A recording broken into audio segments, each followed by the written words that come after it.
What's up guys, it's All Day Anthony, and in today's video, I'm giving you a 6-month ownership review of my Ford Raptor, along with the good, the bad, and the ugly. Let's do this.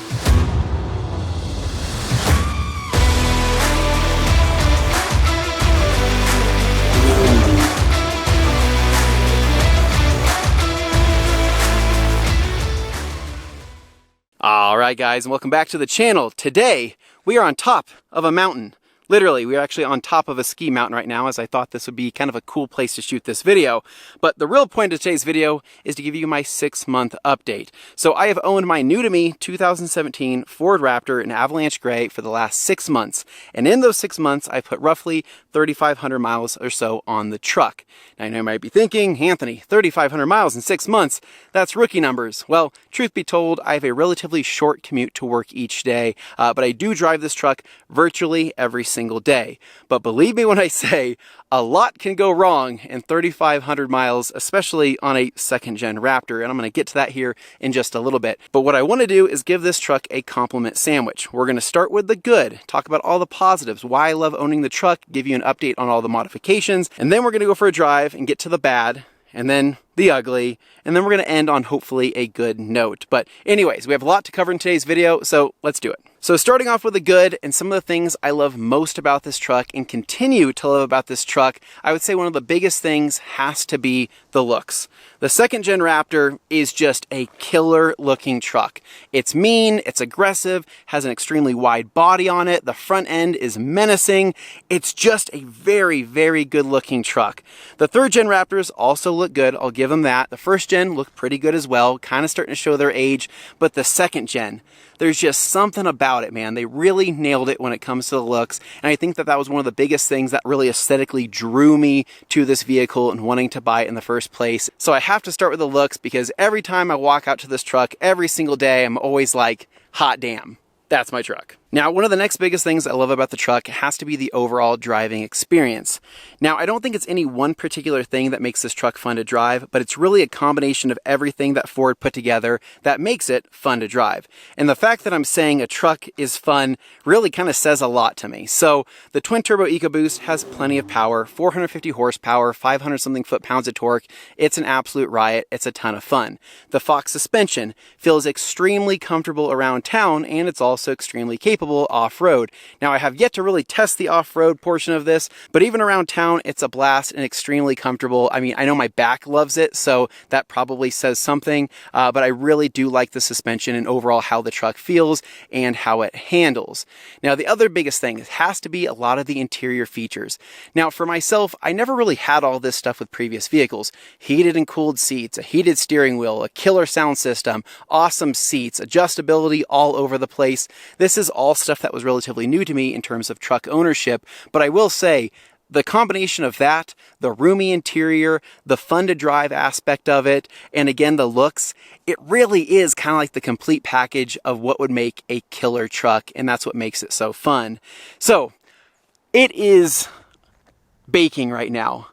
I thought filming on top of a mountain would be like cool, literally. I thought it'd probably like feel relatively nice, but I didn't realize how much closer to the sun I would be, and I am frying like a lobster right now. All right, so before we get to the drive, this little spot opened up over here, which is quite scenic and quite beautiful. Check this out, man. Top of a mountain. Again, I came to the top of a mountain for you guys. That's gotta say something about this video, right? Absolutely beautiful, gorgeous views, but one thing I forgot to cover was actually the mods, so we need to go over that. So the wheels and tires that I threw on the truck here, the 1552 Range HDs, these have to be one of the best damn looking wheels on the Ford Raptor, period. I have the Nitto Ridge grapplers in a 35 by 12.5 as well, so a true 35 that also look really, really tough. So overall, the wheels and tires I've been extremely happy about. I know that some people can have mixed reviews when it comes to the Ridge grapplers, but in my opinion, these things are killer. Now, I haven't ran them in the wintertime. I don't know how they're going to feel in the snow and the ice, but just around town, I think that they're relatively quiet. The looks are a huge plus. I'm running the actual block side out on these, and I really like the look of that. But overall, I really don't have any complaints. Now, maybe in 6 months, I might have some, but in the meantime, I've actually really enjoyed these tires, especially the wheels, and this being just a direct fit. It just looks awesome. Now, the other mod I want to highlight is going to be the SPD exhaust on this truck.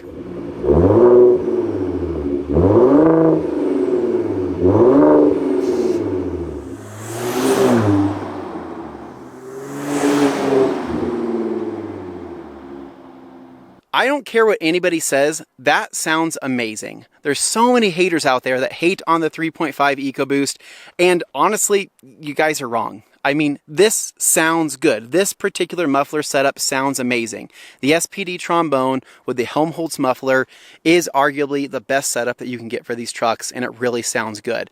I swear, when I close my eyes and drive this thing, I kind of feel like I'm driving a GTR, not gonna lie, and I think that that's pretty awesome. Now, V8s, they do sound great as well. Actually, sometimes they can sound raspy and they're hit or miss, but again, V8s we know sound good. But if you have the twin turbo EcoBoost like many Raptor owners have, this really is like the answer. Now, as far as other mods, there isn't a whole lot else I've done in the mod realm. I've tinted the windows, obviously. I PPF'd the headlights. I ceramic coated the truck. But the Gator ETX tonneau cover is another thing that I did early on.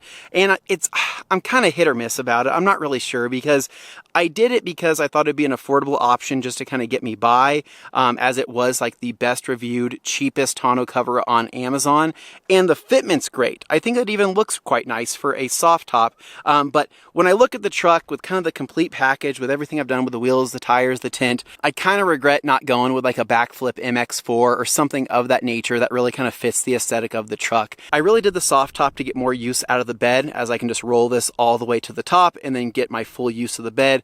But again, there's just something about this on a Raptor that just kind of looks cheap. So eventually I would like to get probably like a backflip or something of that nature. Everything else on the truck has been relatively small stuff. Like I added LEDs here to the license plate area because that was halogen and it kind of didn't look right. So I added LEDs there. The tailgate here was resprayed and I am running it badgeless right now. So I took off the Raptor and the F-150 badge. I'm kind of debating throwing those back on. I'm not really sure. The debadged look, I think it looks nice, but it kind of reminds me of a landscape truck. I don't know why, it just kind of does. So maybe eventually I'll either throw the badges back on or figure out a plan for that. But overall, I do love the look without the graphics. I think that the truck just looks a lot better, meaner, and wider without all of the graphics over there on the side. And so that's pretty much it for the mod updates. I'm planning on doing more. I'm looking for ideas. It's just at this point with the bad and then the ugly coming up here, you can understand why I kind of just wanted to have a running truck. So let's go ahead, hop in the truck, throw on the GoPro, head down this beautiful mountain, and talk about the bad stuff. Starting up the Raptor, listening to that SPD exhaust roar to life here. Oh man, guys, I am cooking right now. That is so hot outside. I am going to look like probably a lobster tomorrow. So anyways, so sitting in the truck here, again, this thing just feels awesome. The amount of room that is in just any of these newer F-150s is incredible. I feel like I'm literally in a very small room. And what I also like about it is that they managed to really kind of make this still feel like a cockpit on the second gens. And I think the first gen does feel pretty good as well. I remember driving that. But the second gen really does have a nice cockpit feel. The steering wheel's really nice on it. And then of course the Apple CarPlay. Sometimes when I'm at like a stoplight, right, I want to feel like I'm taking off like a pilot, I'll just flip these on. They don't do anything, but someday I'll have them wired up for something that I like. So anyways, AC is on. We'll kind of turn this down so it doesn't blow out the mic. Maybe I'll turn on like my cooled seats or something here in a little bit, but heated cooled seats, AC, you got your towing controls, you have all your different buttons for switching between 2 high, 4A, 4 high, 4 low. You can lock up the rear as well, and then obviously you have your folding mirrors and everything. Most of the features on the truck I've been starting to use more and more as I've gotten more used to it, because again, I didn't really have this stuff when I, first had my last truck or hell, any other vehicle for that matter. So I'm starting to kind of utilize them more. They're starting to become kind of nice things that I'm using. Folding mirrors I'm using when I'm parking in tight places and all of that. So, but for the most part, it's getting better and better the more I drive it and the more that I fall in love with it. So let's go ahead, throw this thing and drive. And we have quite the cruise down to a mountain, actually. I think it's like a 40-minute cruise. I will try not to take that much time, but I think that you guys will definitely get a kick out of the experience that I've had with this truck so far. All right, so getting into the bad. When I purchased this truck, I did a lot of the research, a lot of the due diligence that a lot of people would do when it comes to buying a new vehicle. Again, I wasn't really looking for a Raptor. That really wasn't on my list. But when I found this particular one, I went deep down the rabbit hole doing as much research as I possibly could do on the forums, on the Facebook groups, everything there to kind of know what I was getting into. So when I went and inspected the truck for the first time, I knew exactly kind of what to look for, what to ask about, all the service history, things like that, specifically to the Ford Raptor. I purchased the truck, you know, I'm on top of the world, I'm in the honeymoon stage, and for what it's worth, I'm actually still in the honeymoon stage on the truck, but after purchasing it, I was just loving driving it, right? I was showing friends, I was picking up family in it. So I've owned the truck for a couple weeks, and during the winter time there, obviously it's cold, right? We have snow here in Idaho, we have frost, we have freezing rain, kind of everything in between. Well, the first thing that kind of went wrong was something kind of expected that I researched about, which was the freezing door locks. So in the morning, I'd go out to my truck, go to open it up, and my doors were completely frozen. Couldn't open them. So there I am. Imagine this. Anthony, with his brand new truck, all of his neighbors know that he's got a new truck, and I am out there with a freaking handheld steamer, steaming my door locks and steaming like my door frames to try to basically unfreeze and melt everything so I could just open my doors to get to work. Honestly, pretty embarrassing. And so, but it was a small thing. I go, okay, it's kind of a quirk and feature, and I know that Ford does have a bulletin board fix for this, and I'll do that here eventually. So that was kind of the first thing that I noticed, and it wasn't the biggest deal, but it kind of, you know, was what it was. Now, a couple weeks later, and I've looked into getting the Ford ESP, the Ford Extended Warranty for the truck. And so I went through multiple different websites to try to find who would give me the best pricing, and I ended up finding the Lombard Ford warranty, and I found that they actually send an inspector out to you, like an independent inspector, to inspect the truck to approve it for the warranty. I was like, sweet, this is easy. I don't have to take it down to the dealership, and they can just do it at my work. Well, the dude from the warranty company, oh man, he was just a wet blanket. I don't really know. He wasn't really good. He wasn't really bad, but he also wasn't super like educated on these trucks and didn't know a whole lot about them. But regardless, he was doing his inspection, everything was going relatively well, and then it got to the sunroof here, right, where he goes, hey, I got to test the sunroof out. Well, we had just had a freeze and we had just had rain as well, so when he came out in the morning, my whole sunroof kind of gutter area, that whole entire area around the seal was completely frozen with like solid ice. So I kind of told him, I said, hey man, we've had issues in the past with this sunroof, they've been fixed, but I really don't want to push my luck here considering that it's essentially frozen shut. Well, he's like, dude, I got to check it out. I got to make sure it works. So whatever. So I let him try to figure it out. It was frozen shut. The thing wasn't opening. It wasn't tilting. And so he was kind of kept pressing the button, and finally kind of used his hand to apply some force, and the thing did pop up. And I was like, sweet, okay. Obviously it works. Well, then from there, he's like, well, I need to slide it back. Well, he goes to slide it back, and again, because everything was just so cold, I want to say it was like 20 degrees or something like that Fahrenheit, and I hear it slide back, slides forward, and he's like, let me do it one more time, slides back, and I hear a pop, and I hear a crack, and then bam, it lost the track.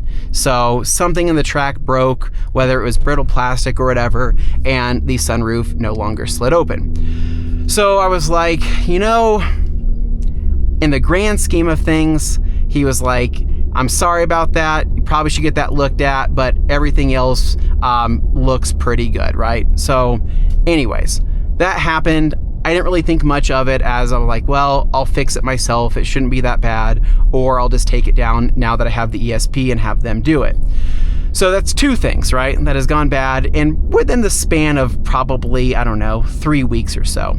Well, as I continued driving it more and more, the next thing I noticed was that the front wheels, like the wheels themselves started making like a weird rubbing sound. It wasn't a grind sound, but it was definitely kind of more of like a low speed rub that I was getting kind of below 15 miles an hour. And started doing some research on it. You know, I went down the rabbit hole, I checked the brakes, I checked the wheel hubs, all these different things. And then it turned out being probably something with the IWE system. So the IWE system on these trucks is what controls the four-wheel drive. And so that's what it uses to essentially create vacuum pressure to be able to lock the hubs. Somehow, some way, they weren't locking properly, so I replaced the valve. There's actually like a little blue valve that you can replace on it. You can also replace the solenoid as well to see if that fixes it. Well, I replaced both of those things, and it kind of worked periodically, but ultimately I would have to put the truck into 4A to eliminate it, and then I can go back into 2 high, and then it would be gone. So again, another third bad thing here happening, and I kind of mocking it up as kind of the checklist of things that could possibly go wrong with a Raptor, so I wasn't trying to get too hung up on it or get too disappointed. So then following that, right? Because yeah, it's gonna kind of keep going, guys. So one day I was kind of doing a wash in the garage on the truck, kind of cleaning everything up, trying to get rid of all the crap from the road during the winter time. And I got on the underside of the truck and I noticed that I was missing one of the bolts on the front skid plate. Not a huge deal, so I went and got a new bolt, and I kind of felt the skid plate and I didn't feel like it was like aligned properly. So I thought, you know what, I'll just take this off and I can clean out underneath it, do like a nice deep clean, and kind of get it to Anthony spec, right? So I take off the skid plate, and what do I see? My oil pan with a pretty bad seep. Oil dripping all the way down the sides. It's all kind of hung up on this like honeycomb area. The oil pans on the 2017 and 2018, a lot of the first runs had the plastic oil pan. Why Ford did this, I have no freaking idea, but I kind of expected it to possibly have a little bit of seepage, but this was a pretty good amount. Not so much to where it was dripping, but definitely to where it was probably running off the pan and kind of trailing to the rest of the truck. So I saw that and I was like, crap, whatever, I'll just clean it up and then watch it to make sure it doesn't get bad, check my oil often, and then eventually I'll have this replaced. So put that back together, and then another, I don't know, 2 weeks goes by, and that's when I installed the tonneau cover. And along with installing the tonneau cover, I also installed the new engine cover. So it was the we'll call it like the Gen 2.2 engine cover, and that is just like the better looking, more aggressive engine cover for the Raptors. So when taking the old one off, I was just kind of doing a quick inspection over the valve covers, and I noticed that around most of my grommets around the valve covers, I had more seepage and more dirt buildup. And I kind of followed that around and then went deeper into the valve cover to find that I have a crack in the valve cover and I have oil pulling up on both sides. So I see this and I'm like, oh my God, dude. Like, this is like your textbook checklist of all the Ford Raptor things, right? IWE, frozen door locks. I've got a leaking oil pan or a seeping oil pan, and I have cracked valve covers because the valve covers on the EcoBoost are plastic. Why everything is freaking plastic nowadays, I don't know, but it is extremely annoying. So after I see that, again, I kind of mock it up as, hey, not that big of a deal. Let's just kind of button everything back up, and we'll kind of go from there. All right, so now you're probably thinking, well, what else could go wrong? Well, going down the checklist here, I start noticing that the transmission is starting to shift a little funny. So specifically around gears 3 to 5, 5 to 7, and it was starting to just kind of feel more abrupt, right? So whenever I would shift into gear, it would kind of just buck you just a little bit. Well, it wasn't that bad at first, and then I had kind of started dinking around with the battery, trying to like relearn it on my own with just undoing the battery and things like that. And that just kind of made it worse. And so at that point, actually just shifting into gear from a stop, like shifting into drive, was lurching the whole truck forward. And that was also extremely annoying. So went down the rabbit hole there, found options like ForceScan with getting a ForceScan cable and then using the free program to reset that. So I did that and it did actually fix the issue. So the truck's actually shifting just wonderfully now. I have no issues with it. So I'm just kind of mocking it up to either like a bad relearn return or something of that nature. Now, even with that fix though, there's still that kind of doubt in the back of my head, right? Like, okay, what if the transmission actually starts having issues? Then that's not going to be super ideal. So a little bit more time goes on, right? Again, I've only owned this truck for 6 months, so everything has kind of been within like a monthly interval. So then the next thing is that I've been wanting to get the tailgate repainted because it had the dent in it. So took it down to my body shop here that I have a guy. He went through, repainted the tailgate. It's absolutely perfect. He did a killer job on it and he put it back together. Everything was working just fine. And then another week goes by and the tailgate actuator dies. Literally just doesn't open up the tailgate. And this wouldn't have been a problem if the freaking tonneau cover wasn't on. And so I have my tonneau cover on in the lock position, my tailgate won't open, and I'm like, dude, this freaking blows. Like, this is not ideal. So at this point, I'm about 4.5 months into ownership of the truck. A lot of little things have gone wrong, but nothing major. Well, you guessed it, right? We're getting to the ugly part, right? And I'm sure you probably know exactly what it is. So one day, I'm walking out to the truck. I got a bad tailgate. I've had frozen door locks. I have a leaky oil pan. I have leaky valve covers. I got all these different checklists of stuff. I go to start the truck up and I hear it. Do you know what I'm talking about? You probably do. Freaking cam phasers, dude. Freaking cam phasers, man. I was like, no way, right? I remote start it, I hear it, I'm like, okay, Anthony, don't, it could have been a fluke, right? Maybe I'm hearing the wastegate rattle, maybe it's not what I think it is. That guy's a risky guy, by the way. So after that, I wait till the next day, right? Wait for my next cold start it up again, and bam, cam phasers again. Okay, well, maybe it's a fluke, right? Maybe it's not the full cam phaser issue. Next day, cam phaser sound again. And so to show you what that sounds like, here's a good example.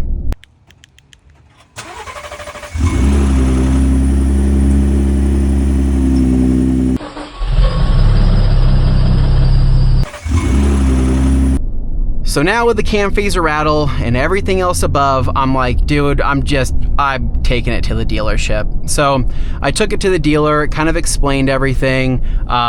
The guy at the dealership is actually honestly super cool, man. That guy was awesome. His name's Kyle. He was great. And he was like, don't worry, man. It's all going to get taken care of.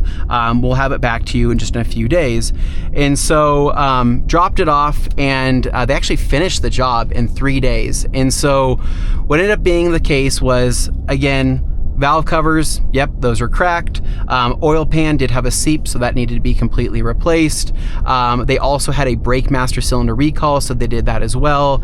And then they did the update to the Gen 3 cam phasers, and they replaced anything else in there while they were in there to get things running as they should. Basically, getting the bill at the end, it covered most things, right? The only thing that we didn't address in that full repair bill was the sunroof, and that was mainly just due to a time restraint on my end. They had to order in the part, and the truck would have been there for like another week. So I basically told them we'll do the sunroof at a later time, but everything else was addressed. So tailgate actuator, they checked the IWE for leaks, but they also did the cam phasers, they did the oil pan, they did the valve covers, and I think that was pretty much everything. So when I got the bill there at the very end, I'm like, all right, so what would have been the cost if I didn't have the extended warranty for the truck? And he said that the cost for everything would have been roughly $8,000 to $8,500. And honestly, guys, that, I don't know how like a normal person, I mean, hell, whether you're middle class, above middle class, I don't really know how you can prepare for a bill like that, right? Coming in at an $8,500 bill. Now, I know that Ford does do kind of their assistance program where they will actually kind of cut the cost in half and give you a break. But even at $4,500, right, that's a pretty massive bill to face, right? And that's where it really just like cemented the fact that I don't think you can drive a second gen Raptor without some type of extended warranty. Straight up, man. I love this truck. I think it's so awesome. It was very much a toxic relationship there at the beginning. Now that everything's been fixed, it's been awesome, but I don't think I'd be saying it's awesome unless I had that extended warranty. So basically the big takeaway here is that if you are even remotely thinking about buying one of these trucks, you're interested in it, you've been looking at one, you have to plan on buying an extended warranty, or you have to set yourself up with a nice stack of cash to be able to cover anything that will break, because I promise you that things will go wrong on this. This truck right here was pretty much just your textbook example of a second gen Raptor, of everything that kind of comes with that. I think there's only one thing left, and that would probably be replacing the transmission. And I'm just going to knock on wood in the meantime and hope that that doesn't happen. Now, the extended warranty, the overall cost of that will kind of vary depending on where you buy it. But I want to say give or take roughly $2,000 to $3,000 is typically what it's going to cost, and it will cover you for 5 years. So my cost all in after the giant repair was only $200 because of the extended warranty.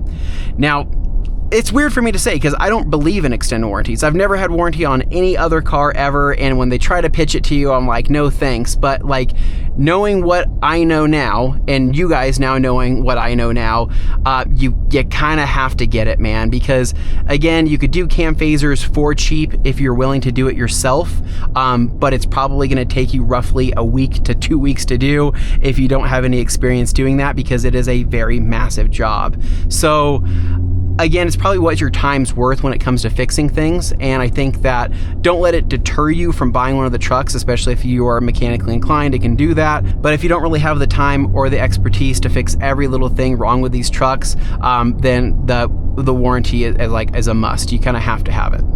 I think personally, the best second gen Raptor to buy is probably a second gen that has had all the stuff I just listed done recently. Right? So if you're buying a Raptor and you know that the cam phasers were done with the updated Gen 3 part number, not like the other 3 cam phasers that they were kind of like an intermediary fix, but the actual Gen 3 cam phasers, if you see that done on a Carfax, 10,000 miles ago or so, you're good to go, right? If all the other things have been fixed, within a certain mileage, you're good to go. That's probably the best second gen Raptor to buy. What you really don't want to do is get something that has been improperly fixed, something that's been done by a shade tree mechanic, something like that. I mean, other than that though, these trucks are solid and they are fun. Really the only thing that's like looming over me at this point that I can think of would eventually be possibly a mechanical issue with the transmission. And I'm hoping that that is done within the 5 years of my extended warranty. That guy's definitely not gonna beat me uphill. He can beat me downhill. He's not beating me uphill. I love the sound. The cracks and the pops coming from the exhaust are freaking awesome, dude. Now I can only imagine how much fun this truck would be actually going like off-road, right? Doing like the Baja or whatever. I've been watching those Texas Raptor Run guys, and honestly, that looks like the most fun I have ever seen. Going down to Mexico, running through beaches and running through trails and paths and all of that, going and visiting like missions and stuff. I'm like, I get it. I looked at the price and I'm like, holy crap, maybe I don't get it, but that does look like a blast. So if you're looking to see kind of what a Raptor can do and like fun that can be had in these trucks, I highly recommend watching that channel. No plug, no nothing. I don't know those guys. I watch the videos and I think that they're really fun. So anyways, let's go ahead and let's find a nice like shaded place to wrap this up with a few more positive things and kind of what's next for the truck. All right, so we found the one shade tree here in the valley. Actually, I guess there's... Okay, so there's others. But anyway, so wrapping this thing up here, in short, this truck has been awesome to own and to drive. I know that there was some bad that came with it. I know that there was some ugly that came with it. But for the most part, a lot of that is going to be kind of your checklist Gen 2 Raptor stuff. And that just kind of comes with owning these things. But what I'm drawn most to is, again, the looks of the truck. I think that this thing looks so mean, so freaking aggressive.